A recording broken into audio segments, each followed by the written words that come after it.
Hello dear viewers and welcome to T-World. Kindly hit the subscribe button and we will be on our way. In today's news, Secret Service Specialist Tony Ornato arranged to affirm against guarantee that previous President Donald Trump thrusted at guiding wheel. Sources say, Rep. Adam Kinzinger, R.L. guaranteed Thursday that a Secret Service specialist who might affirm before the Jan.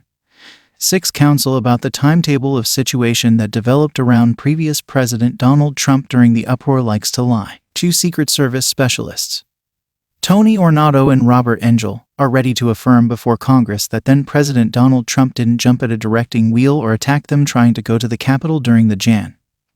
6 mob. A source near the Secret Service told Fox News David Spunt this week. The unstable new claims were made on Tuesday by Cassidy Hutchinson, a previous top helper to Trump White House head of staff Mark Meadows. A progression of online entertainment posts gathered for the current week where partners and rivals of Ornato have blamed him for neglecting to come clean before and being an ongoing liar. Tony Ornato sure appears to deny discussions he's obviously had, asserted Olivia Troy, previous White House Homeland Security guide under Mike Pence. First this one with Keith Kellogg and I alone can fix it. Now he's denying the story. He told Cassidy Hutchinson, "We who work Tony know where his loyalties lie. He ought to affirm after swearing to tell the truth. Tony Ornato lied about me as well," said CNN's Alyssa Farah Griffin during the fights at Lafayette SQ in 2020.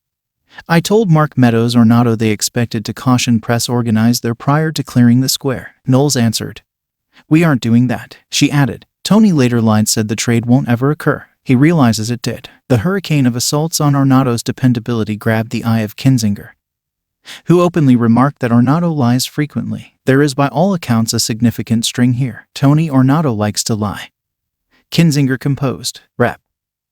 Liz Cheney declined to remark on the chance of Secret Service individuals affirming before the Jan.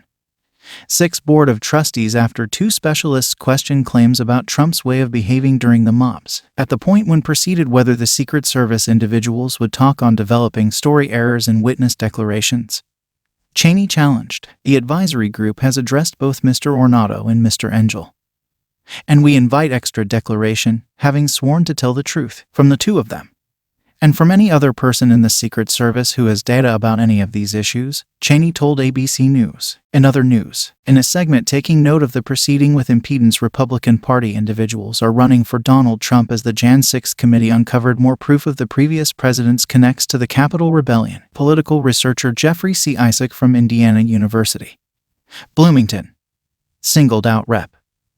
Jim Jordan as the one who could be the way to more data about that day's occasions. While Jordan has disputed when requested to affirm after swearing to tell the truth before the board, Isaac said his interest is much more basic after remarks made by Cassidy Hutchinson during her stunner appearance on public TV where she continued to allude to him as Jim, offering the conversation starter.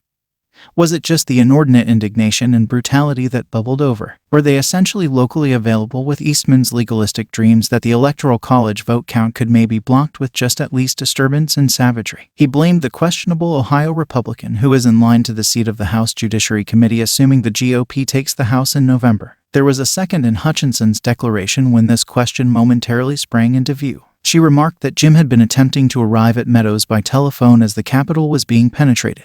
Jim was Representative Jim Jordan, one of the more remarkable Trumpists in Congress. The substance of the discussions among Jordan and the White House stays obscure, on the grounds that Jordan wouldn't help out the board, he composed prior to putting forth his defense. While Jordan has disputed when requested to affirm after swearing to tell the truth before the Board of Trustees, Isaac said his cooperation is significantly more basic after remarks made by Cassidy Hutchinson during her sensation appearance on public TV where she continued to allude to him as Jim. Jim was one of the absolute most vicious and unyielding advertisers of Trump's big lie, he charged. After the savagery of Jan. 6 died down, Jim drove the work on the floor of the Senate to postpone and discourage the counting of the electoral votes, and was maybe the most vocal and apparent of the 147 congressional Republicans who casted a ballot to upset Biden's triumph.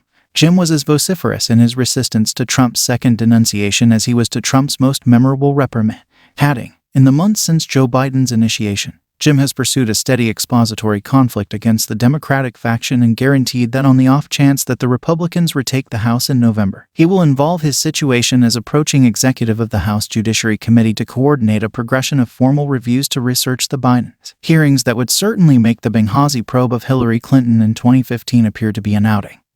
He proposed, maybe it is the situation that is the rough horde move toward his situation. Jim was quickly attempting to persuade Mark Meadows to get Trump to effectively keep the group from attacking him and his companion. Or then again, maybe not. However, anything the case, it scarcely matters, on the grounds that Jim was honest of nothing and complicit in all that unfolded that day. He finished up. If you made it to the end of the video, kindly hit the subscribe button and leave a comment, it helps the channel.